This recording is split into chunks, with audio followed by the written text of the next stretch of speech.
Back from the break, and what I'm doing now is I'm going to essentially change what we call the timbre of the sound. Okay, now what that means is I've got my trusty, what I call, well, my beloved little cheap little electric classical guitar that I've had for about 20 years that I affectionately call Scarface. Because of these scars, it took a bit of a trip, I think, in the container coming out from Japan, I think. But it's got a lovely sound for, you know, for what it is. Certainly not the most expensive guitar in the world by any stretch.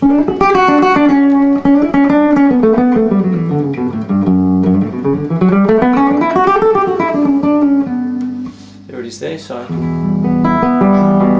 now what happens if I change the timbre? What happens if I simply press this button?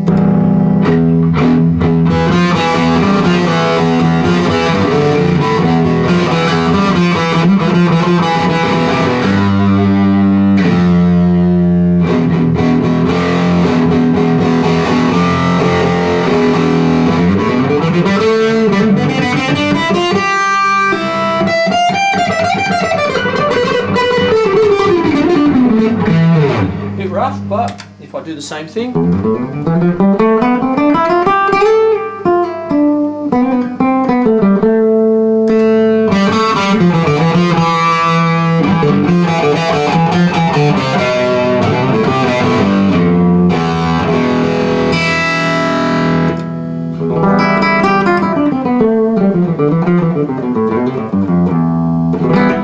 I'm now playing the Phrygian mode, which I explained the last break.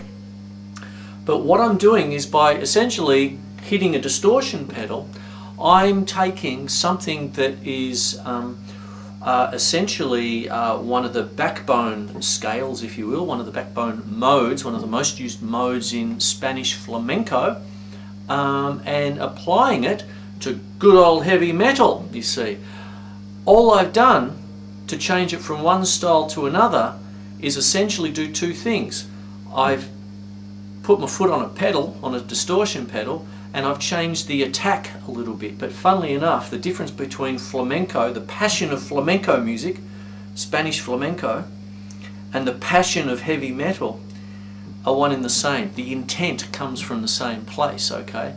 All I've really done is just changed the sound, okay? So what happens is that you have two genres of music that on the face of it seem so far apart, but yet they're using exactly the same material, you know, sort of thing, and exactly the same kind of knowledge, this sort of thing.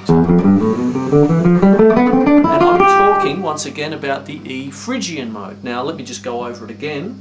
I'll just put it in. Essentially, if I'm going to talk about the E Phrygian mode, it's essentially the white notes on the piano, okay, but from E to E. So it's E, F, G, A, B, C, D, E. If we compare it to the E major scale, which has 4 sharps in it, it has F sharp, C sharp, G sharp and D sharp, we simply flatten them, okay, so, and we make them natural notes. Now, conversely, I don't want to lose you in the theory here, but basically, if we're going to play the good old C major scale, Do, Re, Mi, C, D, E, E is the 3rd step. So therefore, what happens is to get any Phrygian mode you want, you basically find the home major scale. In the last break I said G, but let's take A now. If I take the 3rd step of A, which is A, B, C sharp, right? C sharp. If I simply play something in C sharp, let's say, let me just get my loop station happening. Okay. So 3rd step, so it'll be C sharp minor. So I'll just do this. There's my click track. And so if I do this,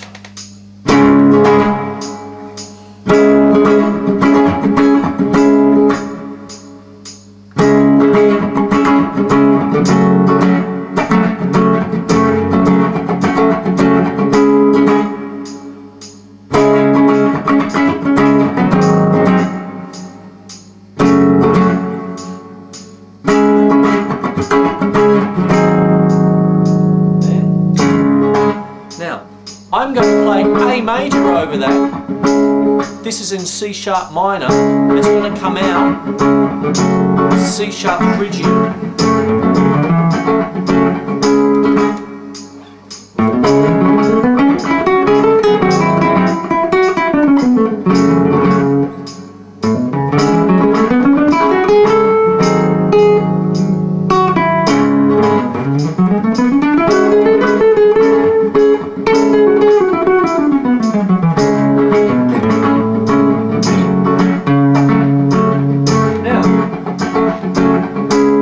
I'm just going to stop that for a bit. Could you see? I was essentially just playing the A major scale there, right? So, okay, there it is there. I'll just lower the loop a little bit. I'll do it again, and I'm just going to play A major over that.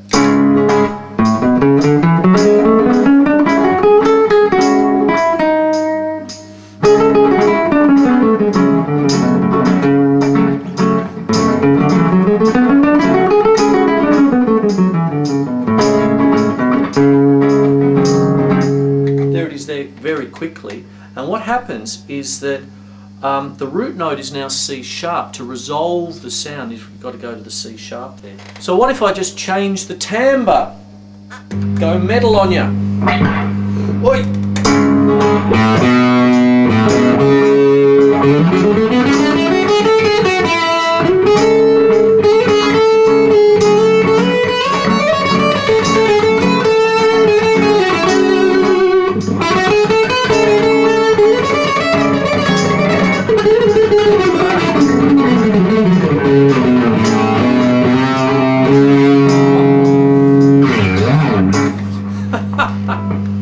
Sorry about that, I just made one little wrong note. I always point out my mistakes.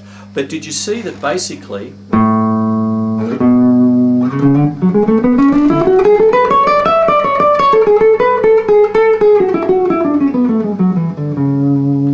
could you see that I immediately went into a C sharp phrygian mode when I'm playing essentially just in the A major scale, right? So essentially that all comes from A.